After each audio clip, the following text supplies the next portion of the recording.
After the guns had been fired and a wife was left to widowhood, the trial began and the defense recounted it happened in an evil hour in the month of April 1845 that Mr. Seton made the acquaintance of Mr. and Mrs. Hockey. James Seton, a rather portly man of independent means, was himself married, and yet amidst the gilded soirees and pageantry of the Victorian age he found himself taken with Mrs. Isabella Hockey, the wife of Lieutenant Henry Hockey of the Royal Marines. Seton, having himself retired after an unremarkable stint in the military, possessed ample time over the course of the coming weeks to visit Mrs. Hockey at her residence while her husband was away on duty. His advances took first the form of courteous and innocuous gestures, escorting the lady on a walk or lending her a peculiar book, until one day he dared to speak the unspoken. "It's no use humbugging with you any longer, do you mean to give me an opportunity or not?" He would not, he told Mrs. Hockey, risk his life for nothing, for Lieutenant Hockey was liable to learn of Seton's designs upon his wife. And for centuries the elites of Europe had mediated disputes over women, insults and other slights to one's honor by means of the duel. Whereas the medieval age had formalized trial by combat, the Renaissance raised notions of chivalric duty and etiquette. Thus the early modern gentleman became honor-bound to descend from time to time the steps of his high mansion in order to oblige cruel custom to meet shame with steel. The object of the formal duel was not principally to kill, but for a man to gain so-called satisfaction by displaying his willingness to die for his honor. Sword duels sometimes concluded after drawing first blood, but England had abandoned the sword for the pistol, and provided a duelist hit his mark, death was common. Even as monarchs outlawed the duel and the church and thinkers of the Enlightenment derided the custom as egotistical butchery, the practice persisted into the 19th century, punished softly by the courts and preserved with vigor among the ranks of military men. The knock came at the door. Seton panicked, thinking it was Mr. Hockey. Instead it was the young Lieutenant Edward Pym, a comrade of Mr. Hockey's. Rumor was likely to reach Lieutenant Hockey, but Seton was not deterred. The next time he met Isabella he attempted to give her a ring, proposed that they go away together to London, and renounced his love for his own wife. Isabella would insist that she remained politely aloof to Seton until the nights of May 19, when another ball was held. Seton insisted that Isabella share a dance with him. Lieutenant Hockey cordially allowed it, but after their dance Seton sat next to her and refused to give up his seat to Lieutenant Hockey, who then demanded, "Sir, I should like to have a few private words with you." The two went into a side room, and after some argument Seton emerged dubiously, claiming that he, as a former cavalry man, could not duel a Royal Marine. So Hockey forced the matter in full view of the ballroom. He attempted to kick Seton, called him a scoundrel and a blackguard, and promised to horse-whip Seton if he refused to fight. Isabella would insist that she remained politely aloof to Seton until the nights of May 19, when another ball was held. Seton insisted that Isabella share a dance with him. Lieutenant Hockey cordially allowed it, but after their dance Seton sat next to her and refused to give up his seat to Lieutenant Hockey, who then demanded, "Sir, I should like to have a few private words with you." The two went into a side room, and after some argument Seton emerged dubiously, claiming that he, as a former cavalry man, could not duel a Royal Marine. So Hockey forced the matter in full view of the ballroom. He attempted to kick Seton, called him a scoundrel and a blackguard, and promised to horse-whip Seton if he refused to fight. The harbor had assumed a dour and oppressive grey quality in the afternoon. Formless fog, the two sailed across it and went on foot to a pebbled and secluded beach, where they met Seton and his second. A rather sizable distance of 15 paces was agreed upon. The seconds explained the rules, and each in turn handed a pistol to his duelist. The men stood silent.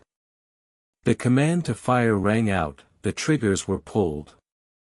Hockey's gun failed to discharge and Seton shot at him and missed. Lieutenant Pym might have mistakenly handed Hockey his gun at half-cock, a safety mechanism.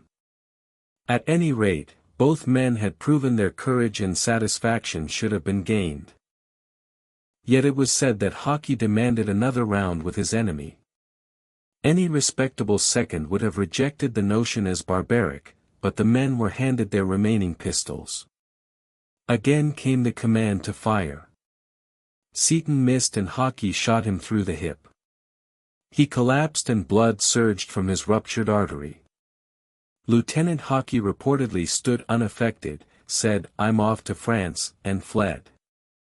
Whether Hockey and Pym indeed escaped to France or to local hideouts was not known. The writhing Seton was dragged into a bed at the Quebec Hotel where doctors tended to him for days. The renowned surgeon Robert Liston arrived from London and performed an excruciating surgery on a fully awake Seton, cutting through his swollen hip and groin to tie off the artery. Nevertheless, the wound festered and 2 weeks after the duel Seton died.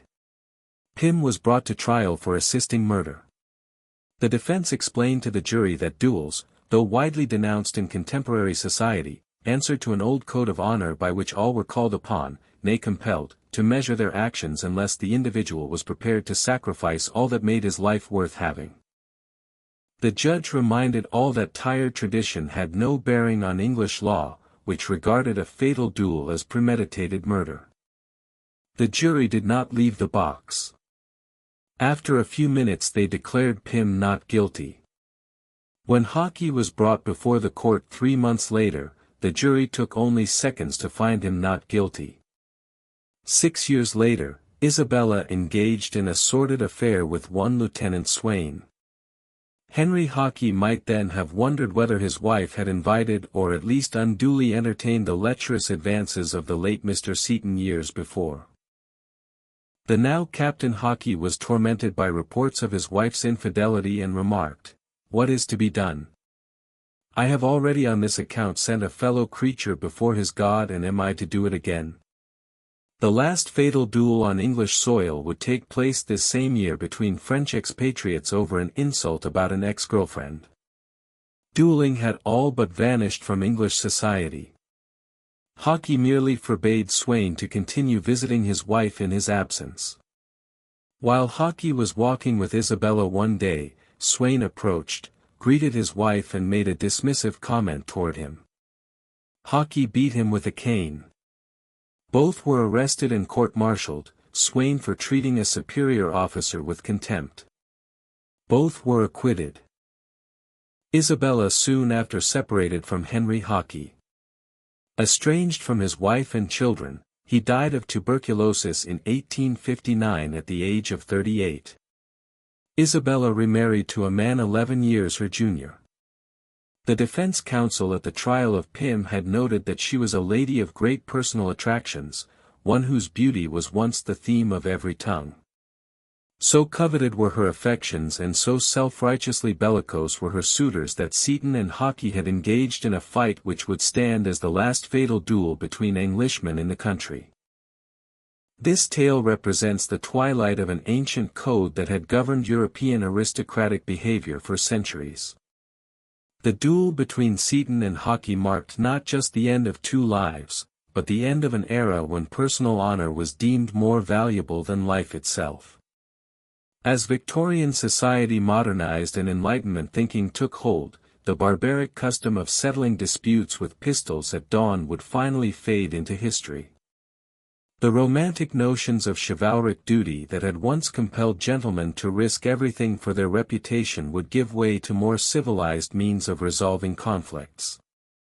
Yet this final duel serves as a reminder of how deeply ingrained concepts of honor and masculine pride had shaped European society for generations.